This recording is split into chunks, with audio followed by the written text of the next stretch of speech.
بالله من الشيطان الرجيم بسم الله الرحمن الرحيم الرحمن الرحيم مالك يوم الدين إياك نعبد وإياك نستعين اهدنا الصراط المستقيم صراط الذين أنعمت عليهم غير المغضوب عليهم ولا الضالين رب اغفر لي ولوالدي وللمؤمنين آمين بسم الله الرحمن الرحيم الحمد لله رب العالمين اللهم صل وسلم على سيدنا محمد وعلى آل سيدنا محمد أما بعد فقال الشيخ المؤلف رحمه الله تعالى وأدام النفع به وببركات علومه وبكم في الدين والدارين آمين. Halaman 268 ya. 268. Masih kita akan membahas tentang keutamaan bacaan amanna billahi wal yaumil akhir tubna ilallahi batinan wa zahira. Kita masih masuk ke dalam bahasan itu karena begitu banyak hikmah yang akan kita dapatkan dan ini akan menjadi motivasi. Kisah yang akan saya bacakan ini kata muallif ada di dalam kitab Ihya Ulumuddin. Jadi kita ini serasa ngaji kitab Ihya Ulumuddin juga. Jadi kita akan mendapatkan banyak hikmah nanti. Kalau kisahnya kita sudah sering dengar, boleh jadi kita pernah mendengarnya, tapi kita akan mendalami apa yang termaktub dalam kisah ini yang juga ada di dalam kitab Sahih Bukhari dan Sahih Muslim. Biar kuat kita punya keyakinan, biar tambah yakin kita dalam berbuat kebaikan. Karena zaman sekarang Bapak Ibu kita cukup sedih dengan fenomena yang ada. Emang begitu bicara hidayah, udah jelas nggak masuk akal, udah jelas ajarannya salah, udah jelas mukanya juga kagak pantes kalau dia bisa manggil malaikat trompet, ngomongnya wa makoli aja, tapi ngikut banyak bu, pengikutnya banyak pak. Makanya kita bersyukur. Tuh lihat orang kalau sudah disesatkan oleh Allah, wa may yudlilillahu fala hadiyalah, di republik ini, dan anehnya didiemin. Kok bisa gitu ada orang yang sampai segitu ngaconya, bisa bahasa semut, bisa bahasa jin, bisa bahasa malaikat, belagu amat nih orang. Sampai mau jadi penjaga gawang neraka. Jajalin coba tangannya kita sundut sama rokok gitu, melepuh apa kagak tuh. Tapi banyak yang ikut, banyak yang ikut. Hidayah mahal. Kita cuma ngelus dada aja. Ya Allah, kasihan amat ya saudara-saudara kita dibohongin. Mana ada lu, jangan-jangan terujungnya dia ngaku nabi lagi. Ya, itu pak. Udah sesat, menyesatkan. Dan banyak pengikutnya. Apalagi seorang pinter. Orang yang geblek aja juga kagak bakal percaya sama omongannya. Ternyata banyak juga yang ngikutin. Waliyahzubillah. Tuh sebab dunia. Duit katanya dipetik jadi daun dipetik jadi duit. Ya bohongnya nggak kira-kira. Kalau misalnya dia bisa kayak begitu pak, nggak ada orang miskin di republik ini. Emang dasar kalau udah orang bohong, dia akan masuk kepada sebuah komunitas yang juga demennya bohong semuanya. Jangan-jangan pengikut-pengikutnya itu adalah orang-orang yang suka bohong juga. Allahumma sallimna ya Arab. Semoga Allah selamatkan kita. Mudah-mudahan pemerintah negara kita buru-buru turun. Yang begini nih kudu direndam aja di empang. 7 hari 7 malam juga keriput tuh orang. Waliyahzubillah.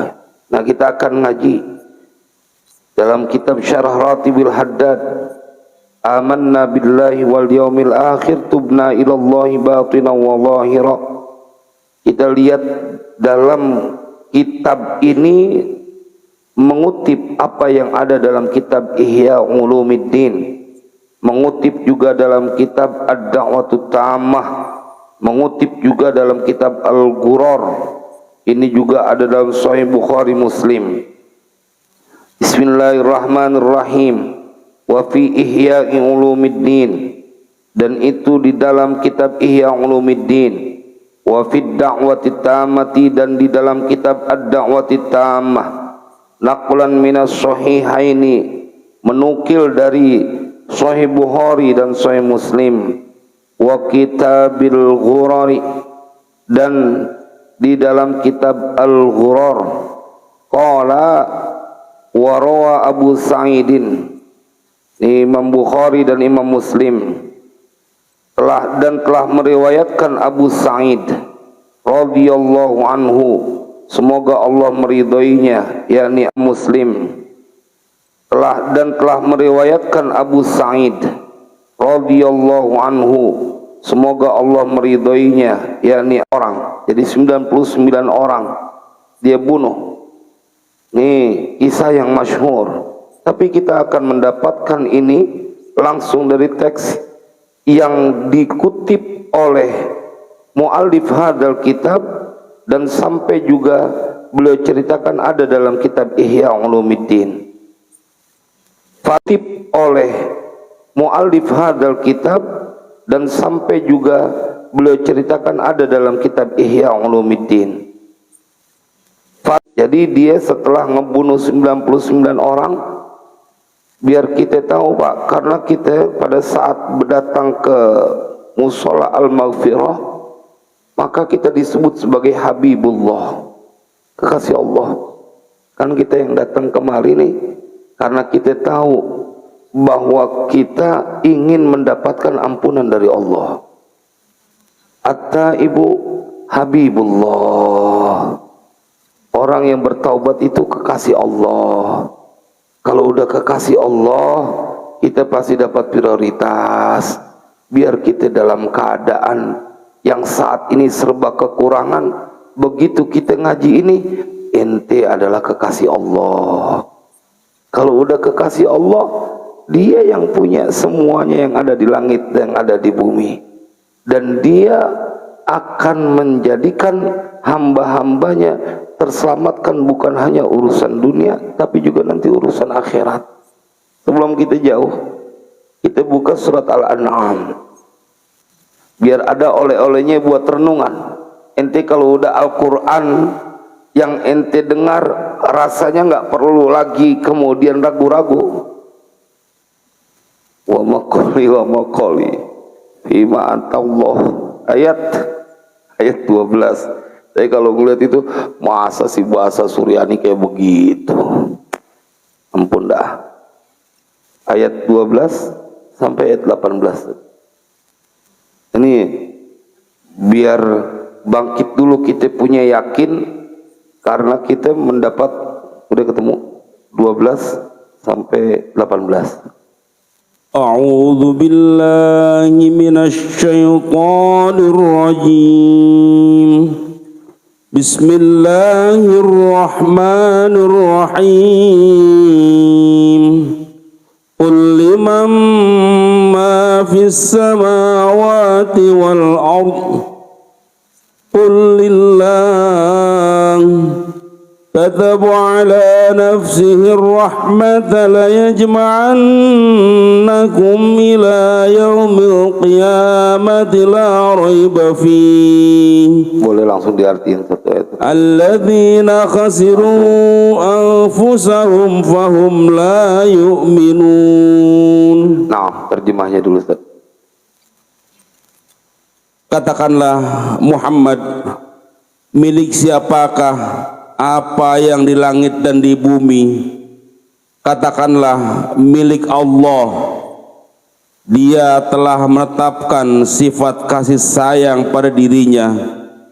Dia sungguh akan mengumpulkan kamu pada hari kiamat yang tidak diragukan lagi orang-orang yang merugikan dirinya, mereka itu tidak beriman. Qul liman ma fis samawati wal ard qul lillah kataba ala nafsihi rahmah la yajma'annakum ila yaumil qiyamati la raiba fihi alladzina khasiru anfusahum fahum la yu'minun. Jelas Pak, katakan kepada mereka ya Muhammad, milik siapa yang ada? Semua manusia, lima ma fis samawati wal ard, semuanya milik Allah. Qul lillah, katakan ya Muhammad, semuanya milik Allah.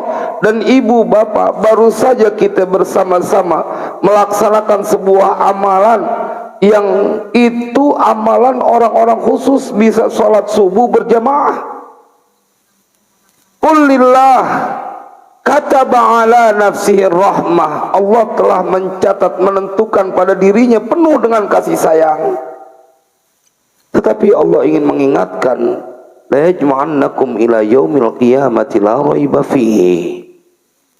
Kita bakal dikumpulin Pak nanti di yaumil qiyamah. Mudah-mudahan kita kumpul di bawah bendera baginda Rasulullah. Hidup di dunia, saya sampaikan, jangan sih katanya yang lagi susah serba kekurangan, yang lagi kebanyakan duit juga yang namanya hidup di dunia masih capek. Sebutin makanan yang paling enak, terus ente makan mengunyah, apakah nggak lelah? Belum lagi ente harus keluar datang ke sebuah tempat yang di situ rumah makan paling enak, kena macet lama dalam perjalanan. Itu kan yang punya duit banyak masih capek di dunia. Makanya kalau orang-orang yang sudah ngaji kitab Ihya, dia tidak akan pernah tertarik dengan urusan dunia, menghabiskan sesuatu yang teramat berharga, yakni umurnya, buat perkara yang udah dijamin oleh Allah. Qul liman ma fis samawati wal ard qul lillah kataba ala nafsir rahmah. Tapi yang perlu diingat, la yajma'annakum ila yaumil qiyamati la raiba fihi alladzina khasiru anfusahum fahum la yu'minun. Nanti mereka yang rugi di yaumil qiyamah karena dulu di dunia mereka tidak beriman. Giliran dunia takut kesusahan, sampai bermusuhan sama saudara, sama tetangga, gara-gara urusan dunia. Urusan akhirat nggak segitu gemesnya. Padahal dia melaksanakan sholat, ruku dan sujud, itu adalah sebuah bukti dia sudah diistimewakan. Dia malah justru menjadi orang yang memikirkan sesuatu yang fana yang akan dia tinggalkan.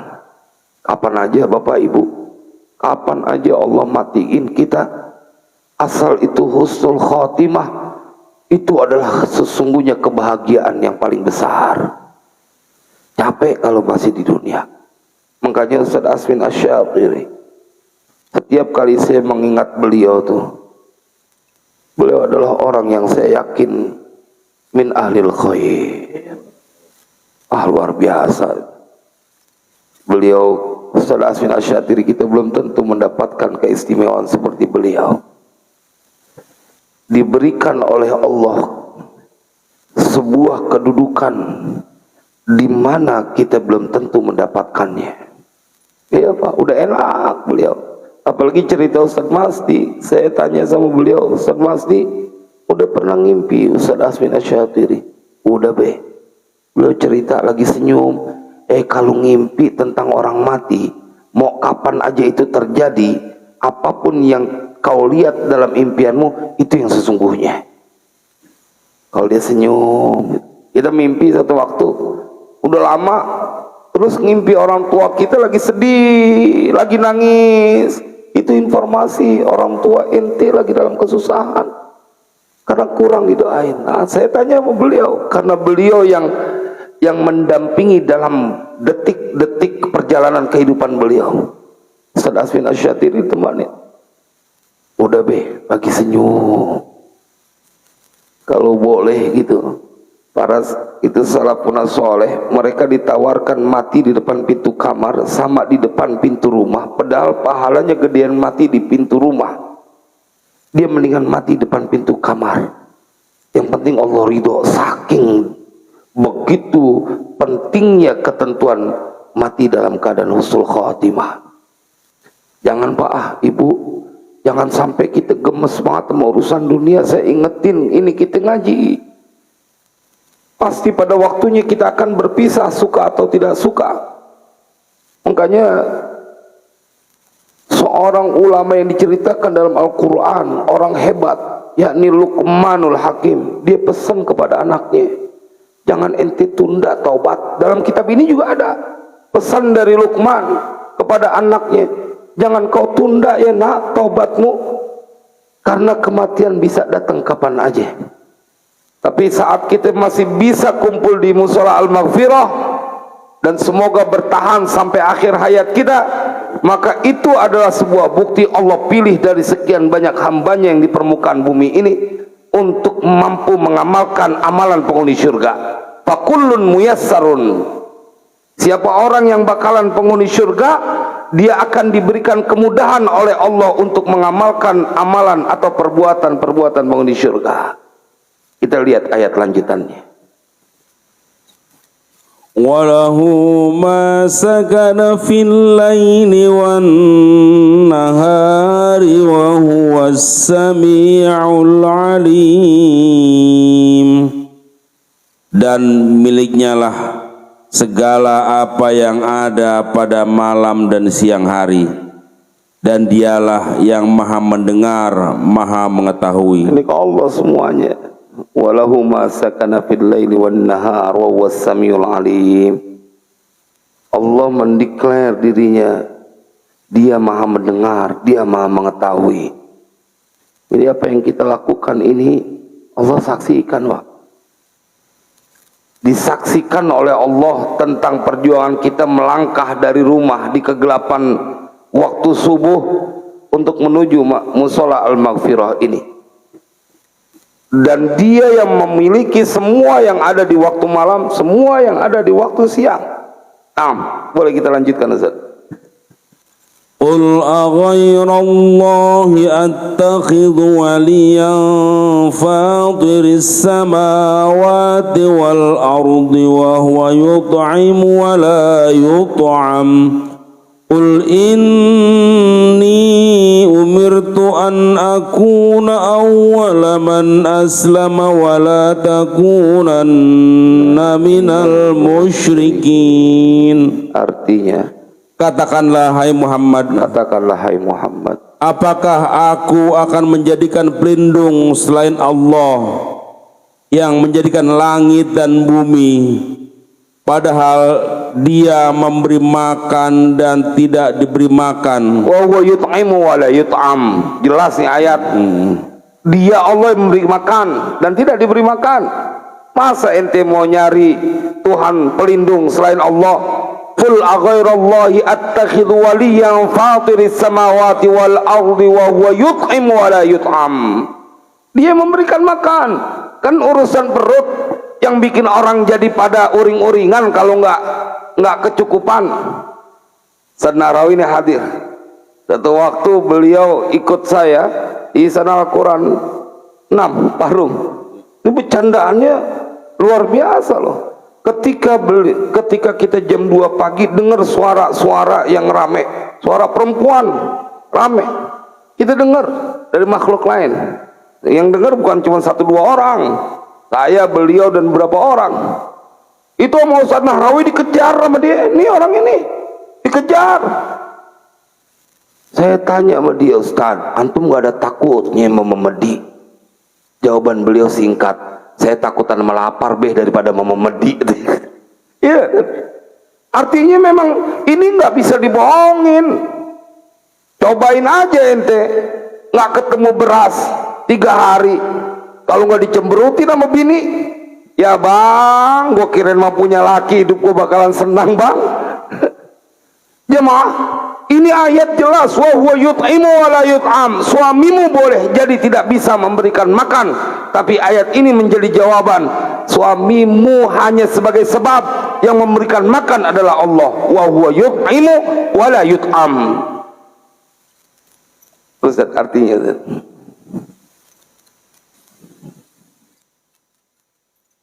Ini supaya menguji kecepatan ini apa sarapnya Ustaz pasti dia diputer-puter baca belum selesai dipotong dulu. Sesungguhnya aku diperintahkan agar aku menjadi orang yang pertama berserah diri pada Allah. Mohon diulang Ustaz. Sesungguhnya kul inni umirtu, sesungguhnya aku diperintahkan agar aku menjadi orang yang pertama berserah diri kepada Allah. Berserah diri kepada Allah. Naam, lanjut Ustaz. Dan jangan sekali-kali kamu masuk golongan orang-orang musyrik. Malam saya ngomong, dan ini sering saya sampaikan, udah ngapa sekali-kali nyerak kepada Allah, nyeraknya mau Allah cakep. Kalau nyerak sama manusia kali ada gengsinya. Udah nyerak, ya harap saya nggak bisa apa-apa, la haula wala quwata illa billah. Totalitas kemudian menjadi orang yang bergantung dalam berbagai urusan kepada Allah. Saya suka memberikan ilustrasi sederhana, sorga ente berani pinta, masa urusan dunia lagi ente ketakutan. Sorga, Allahumma adkhilnal jannata bighairi hisab, berani banget minta sorga. Padahal tuh sorga begitu khusus dihadiahkan buat orang-orang yang bertakwa, tapi nggak menghentikan kita untuk berharap semoga masuk ke dalam surga tanpa hisab. Emang kudu tanpa hisab Pak, selamat kita dari hisab dah paling nggak, jangan sampai mampir ke neraka jahanam. Kalau engkau mempunyai keberanian karena kau begitu berbaik sangka kepada Allah, walaupun kita tidak punya banyak amal, ada harapan Allah punya rahmatnya yang akan diberikan kepada kita, karena amal kita nggak bakal cukup untuk mengimbangi kenikmatan surga. Lalu bagaimana mungkin kau tidak punya keyakinan untuk urusan dunia? Maka Nabi diceritakan oleh Allah dalam Al-Quran, diperintahkan Nabi untuk berserah kepada Allah. Udah berserah kepada Allah. Apapun yang terjadi pada diri kita, semua atas ketentuan Allah. Dan tidak mungkinnya Allah memberikan kesusahan kepada hambanya. Nggak mungkin Pak, Ibu, nggak mungkin. Kata kuncinya, Allah tidak akan pernah memberikan kesusahan kepada hambanya. Ustadz, faktanya terjadi. Iya, ente kurang rapi kali sholatnya. Kalau sholat rapi mah, kalau sholat rapi kagak bakalan dihukum. Sholat perintah Allah dikerjain, dia berjamaah, dia rapi, dia nggak tunda-tunda, dia nggak entengin tuh sholat.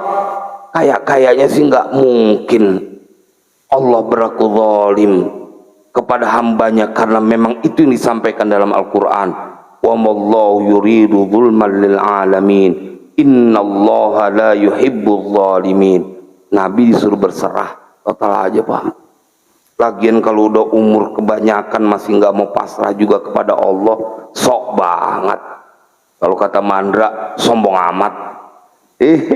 Berserah udah.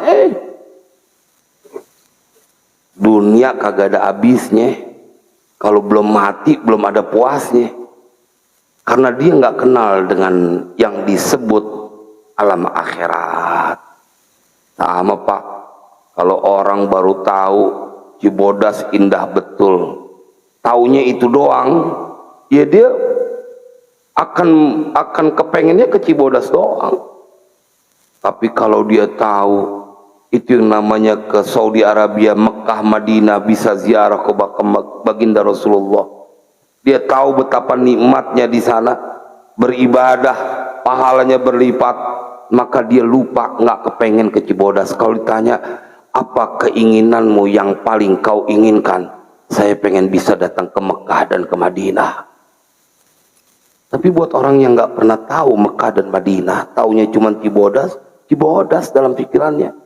Sama ketika engkau kemudian antara dunia dan akhirat, kalau engkau tidak yakin dengan kenikmatan yang ada di akhirat yang diceritakan dalam Al-Quran, ingkar kepada Al-Quran, emang susah. Yang dikejar cuma dunia.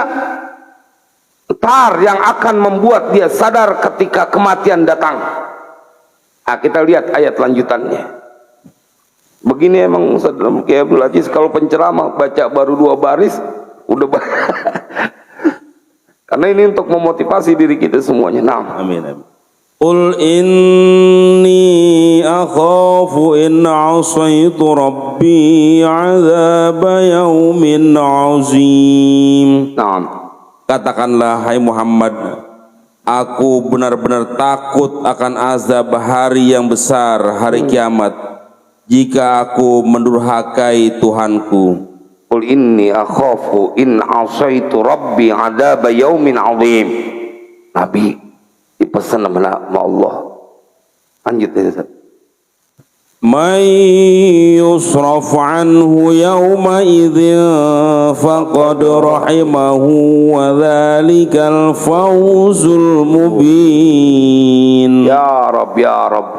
Barang siapa dijauhkan dari azab atas dirinya pada hari itu, maka sungguh Allah telah memberikan rahmat kepadanya, dan itulah kemenangan yang nyata. Jadi kemenangan yang nyata itu ketika kita dipalingkan dari siksa yang pedih. May yusraf anhu faqad rahimah wa dzalikal fawzul mubin. Nanti akan disampaikan lagi pada ayat lanjutannya. Wa in yamsaska Allahu bidurrin fala kashifa lahu illa hu. Amin ya Rabb. Wa in yamsaska bi khairin fahuwa ala kulli syai'in qadir. Dan jika Allah menimpakan suatu bencana kepadamu, tidak ada yang dapat menghilangkannya selain Dia. Ya Rabb, ya Dan Rabb. jika Dia mendatangkan kebaikan kepadamu, maka Dia Maha Kuasa atas segala sesuatu. Sudah jelas nih ayat. Wa iyamsaskallahu bidurrin fala kashifa lahu illa hu wa iyamsaska bi khairin fahuwa ala kulli syai'in qadir. Allah berkuasa, Pak, ingin memberikan kebaikan kepada setiap hambanya.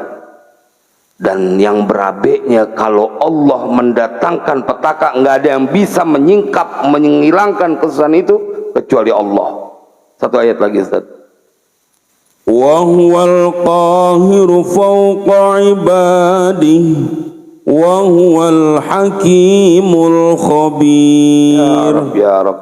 Dan Dialah yang berkuasa atas hamba-hambanya, dan Dia Maha bijaksana, Maha mengetahui. Wal qahiru fawqa ibadihi wa huwal hakimul khabir. Allah, Dia berkuasa atas semua hambanya. Berkuasa. Itu semua dalam ketentuan Allah. Maka berlaku cermatlah ketika engkau melakukan sesuatu, sesungguhnya itu adalah karunia dari Allah. Wah, nggak banyak orang yang dipilih oleh Allah. Ini kan kalau kita ngelihat warga yang ada satu RW, Pak RW-nya malah ada di sini. Iya, tapi emang urusan ini orang-orang pilihan. Pak RT-nya ada juga, masih RT kan. Doa saya jadi camat belum kesampaian dong. Jadi apa sih waktu itu, jadi lurah apa-apaan waktu itu didoain. RW ada, camat ada, RT ada. Apakah warganya segini doang? Enggak. Mengapa kemudian ada kita yang di tempat ini? Karena Allah memang memantaskan kita untuk mendapatkan jamuan ini. Jamuan dari Allah. Jadi hamba yakin tuh. Surat apa? Al-An'am ayat 12 sampai ayat 18. Nanti di rumah kita baca, kita ingetin. Kita kembali kepada bacaan kitab. Fasa'ala an a'lami ahlil ardi. Maka kemudian bertanya siapa? Rajulun. Yang dia tanya adalah orang yang paling pandai di permukaan bumi. Fadulla ala rahibin. Maka ditunjukkan siapa? Rajulun ala rahibin, atas seorang rahib, pendeta, biarawan yang kerjaannya ibadah aja buat orang yang agamanya Nasrani. Fa'atahu, kemudian mendatangi siapa? Rajulhu, akan rahib. Faqala, kemudian berkata siapa rajul, innahu qatala tis'an wa tis'ina nafsan. Nanti kita ambil hikmahnya. Sesungguhnya dia ngaku ke depan rahib itu telah membunuh 99 orang. Fahal lahu min taubatin, apakah ada baginya pintu untuk taubat? Qala la, tidak. Kata rahib itu tidak. Faqatalahu, kemudian dia membunuhnya sekalian. Fakammala bihil mi'ata, maka menyempurnakan siapa rajul bihi dengan membunuh rahib itu al-mi'ata menjadi 100. Jangkep dah 199. Ayo aja sih lu salah jawab, dipotong sekalian sama dia. 99 jadi 100. Fakammala bihil mi'ah. Summa sa'ala an a'lami ahlil ardi. Setelah itu dia nanya lagi, siapa orang yang paling pintar di permukaan bumi ini? Fadulla ala rajulin alimin, maka ditunjukkan kepada rajul itu atas seorang yang alim. Fatahu, kemudian dia mendatangi kepada rajulin alim. Faqala, dan dia kemudian berkata, innahu qatala mi'ata nafsin. Dia ngomong kepada orang alim bahwasanya dia telah membunuh 100 orang. Fahallau min taubah, maka apakah ada baginya pintu taubat? Qala na'am. Yang kedua, na'am, bilang iya. Jangan-jangan dia dapat bocoran, kalau jawab enggak lu dipotong lagi ntar. Karena yang sebelumnya dipotong. Tapi ini orang alim. Orang alim ada, dia kenal Allah. 100 orang, Pak. Kita nggak punya dosa seperti orang ini. Nggak, ini gede banget dosanya. Tak kira-kira membunuh 1 orang saja dengan sengaja, tempatnya di neraka jahanam. Ini 100. Biar kita punya hati gede. Ente masih nggak seberapa dibanding dengan lelaki ini, tapi nanti akan lihat bagaimana Allah memperlakukannya. Lalu bagaimana mungkin kau menjadi ketakutan padahal kau menyembah dia yang sama. Kita lihat apa kisah selanjutnya. Waman yahulu bainaka wa bainat taubati, kata orang alim itu, siapa yang bisa menghalangi antara engkau dan taubat? Intalik ila ardi kada wa kada, bertolaklah engkau ke sebuah tempat ini dan ini. Dikasih unjuk, disuruh dia hijrah. Ini kan tahun baru Islam 1446 Hijriah. Itu kudu hijrah dari yang tidak baik menjadi baik, dari yang baik menjadi lebih baik. Disuruh pindah tempat. Makanya kita bersyukur bila berada di sebuah komunitas, dikumpulkan bersama orang-orang yang demen beribadah. Karena ada orang yang dapat musibah ditempatkan oleh Allah di permukaan bumi, di lingkungan orang yang kerjaannya bikin dosa. Jadi bawaannya bikin dosa terus. Fa inna biha unasan ya'budunallaha ta'ala. Kata ini orang alim, sesungguhnya di tempat itu ada orang-orang yang mereka menyembah Allah Ta'ala. Kita bersyukur, Pak. Kita dikumpulkan di tempat yang kita bareng-bareng ruku dan sujud. Fa'budillaha ma'hum, maka sembahlah olehmu akan Allah ma'hum, bersama mereka. Wala tarji ila ardika, dan janganlah engkau pulang ke kampungmu. Fa innaha ardu su'in, karena sesungguhnya kampungmu itu adalah kampung yang jelek, kampung yang buruk, yang energinya negatif aja.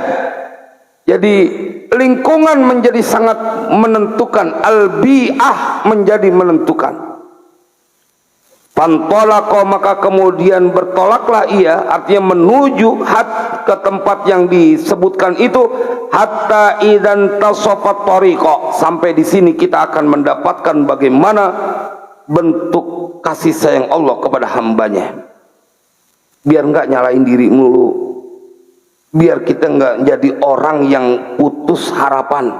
Kita baca ini kisah, pasti akan menghadirkan sebuah keyakinan bahwa engkau adalah orang yang terus diberikan kesempatan oleh Allah buat mendapatkan kebahagiaan dunia dan akhirat. Jadi kata kuncinya, Pak, nggak mungkin kalau di akhirat dijamin kemudian di dunia dibikin belangsak, nggak mungkin. Tapi hati-hati ketika engkau dibikin susah terus urusan dunia dan enggan untuk beribadah. Jangan-jangan kau memang ditakdirkan untuk mendapatkan orang kesusahan dunia dan akhirat. Karena ibadah ini adalah kenikmatan yang luar biasa. Bersujud kalau kata Gus Baha, aduh, jangan kata ente khusyuk, ente kagak khusyuk, dapat bisa sholat itu udah karunia yang luar biasa. Itu kata beliau tuh, emang diberikan motivasi terus sama beliau tuh, luar biasa tuh, kebanggaan ulama, kebanggaan Republik ini. Bukan wamakoli, pokoknya saya omongin lagi tuh wamakoli tuh. Pemecah belah, membawa kesesatan. Kalau ada di sini Pak, ada BKT apa Kalimalang aja yang deketan ya, Kalimalang deketan ya, iya lelepin sampai dia taubat gitu. Ya kalau dia sesat sendirian nggak apa-apa, kalau pakai malaikat diomelin, pusing deh, malaikat diomelin. Iya ketepatan itu kalau orang Betawi udah ngomong kayak begitu udah kebangetan gumun udah. Hatta idan tasafat tariqa, sehingga tatkala intasafa dia sampai di pertengahan at-tariqa jalan, atahu malakul mauti. Nah ini yang enak nih, suruh datang ke Gufron nih, mendatanginya siapa? Malaikat maut.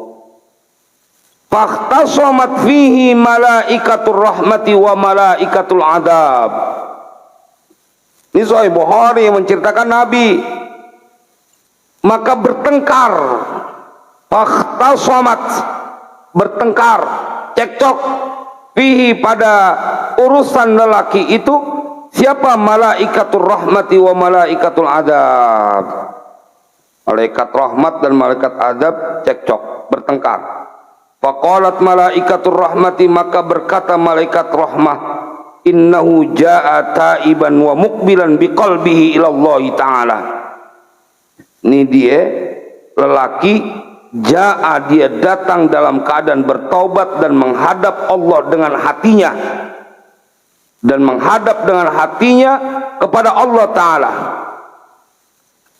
Protes malaikat adab, wa qalat malaikatul adab, dan berkata malaikat adab, innahu lam ya'mal khairan qat.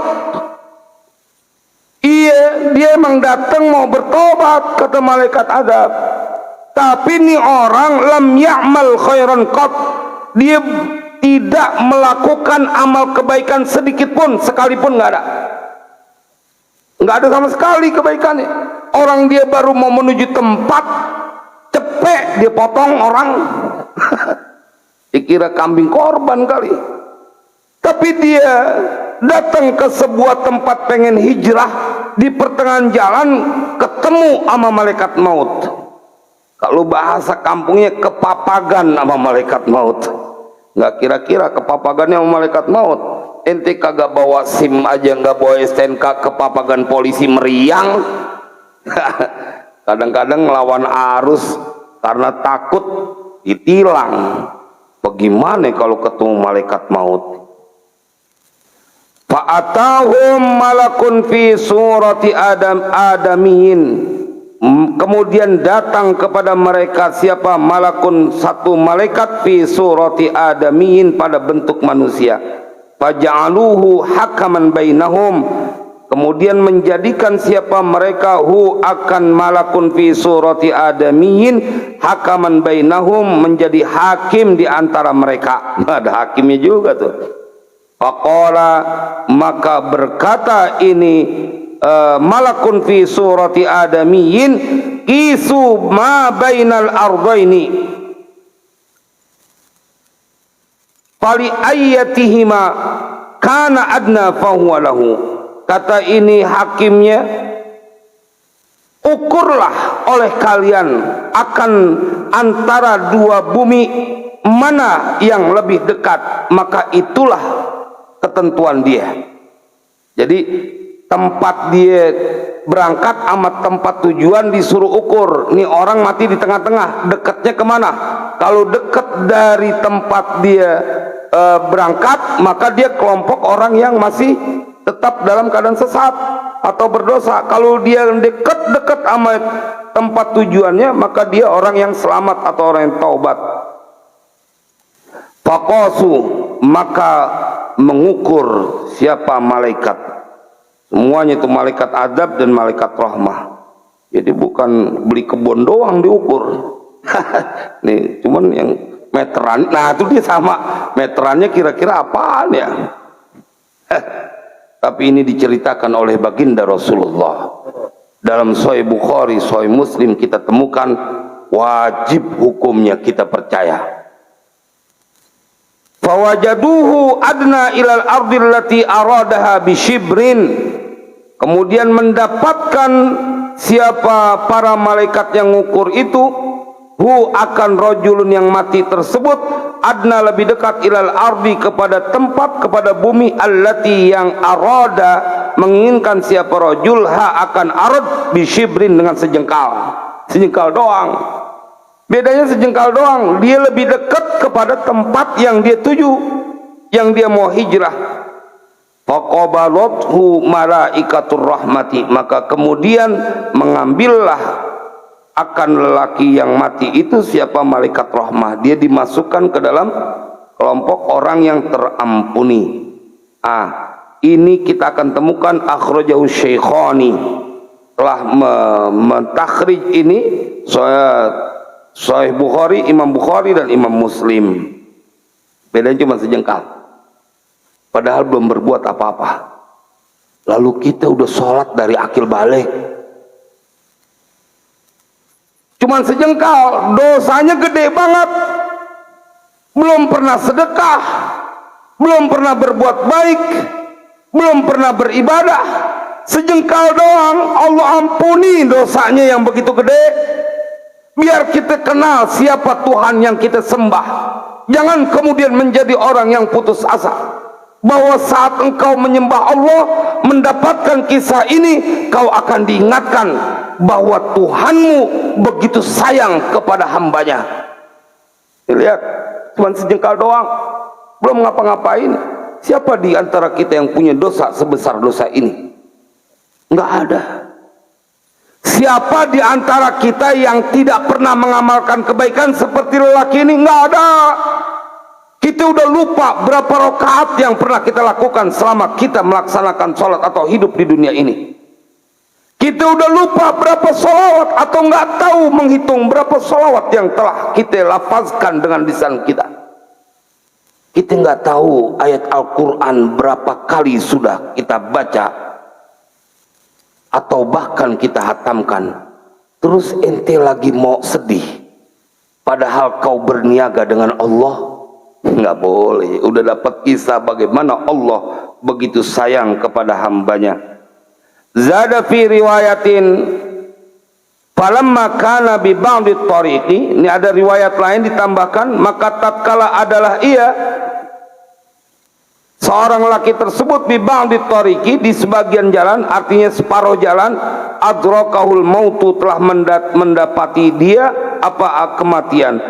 Faja'ala yanu'u bi sadrihi ilal qaryati salihati, maka kemudian dia memulai untuk mengerahkan kemampuan dengan dadanya ilal qaryati salihati, dia bergerak gitu. Begitu kematian datang, dia kemudian bergerak untuk bergerak ke arah tujuannya. Fajungila min ahliha, maka dijadikanlah ia, dicatat sebagai ahli taubah, orang yang bertaubat. Jadi dia di tengah-tengah nih, begitu datang kematian kemudian dia bergerak sedikit ke arah tujuannya. Segitu doang, lebihnya beramal belum pernah. Wa fi ukhra fa'uhallahu ta'ala, yang lebih dahsyat lagi nih, dan dalam riwayat lain, saking sayangnya Allah sama itu orang, sebenarnya dia belum sampai setengahnya, apalagi sampai lebih, masih di wilayah yang lebih dekat kepada tempat dia bikin dosa. Dalam riwayat lain disampaikan, fa'auhallahu ta'ala, maka mewahyukan siapa Allah ta'ala, ila hadhihi, yakni ilal ardi, kepada bumi, antaba'adi, bahwa engkau menjauhlah, wa ila hadhihi antaqarrabi, dan untuk ini tanah supaya mendekat, artinya kepada tanah yang dia dari tempat berangkat disuruh menjauh. yang tanah tujuannya disuruh mendekat kepada orang itu. Tuh, lihat pembelaan dari Allah. Dalam riwayat lain bahwa sebenarnya dia belum sampai setengah acan, belum, tapi kemudian Allah wahyukan tanahnya supaya melar dari tempat dia berangkat. Orangnya kayak kedorong angin gitu mendekat, tapi ini adalah Allah ingin ceritakan pada kita melalui baginda Rasulullah, tanah tujuannya dibikin dekat supaya kalau diukur dia dekatan kemari. Coba kayak apa sayangnya Allah, biar kita tahu bahwa tidak ada yang pernah menandingi kasih sayang yang Allah miliki kepada hambanya, karena dia yang menciptakan kita. Allah, biar kita tahu bahwa tidak ada yang pernah menandingi kasih sayang yang Allah miliki kepada hambanya, karena dia yang menciptakan kita. Karena kita mendedikasikan hidup kita, inna sholati wa nusuki wa mahyaya wa mamati lillahi rabbil alamin. Itu kan kita baca dalam doa iftitah kita.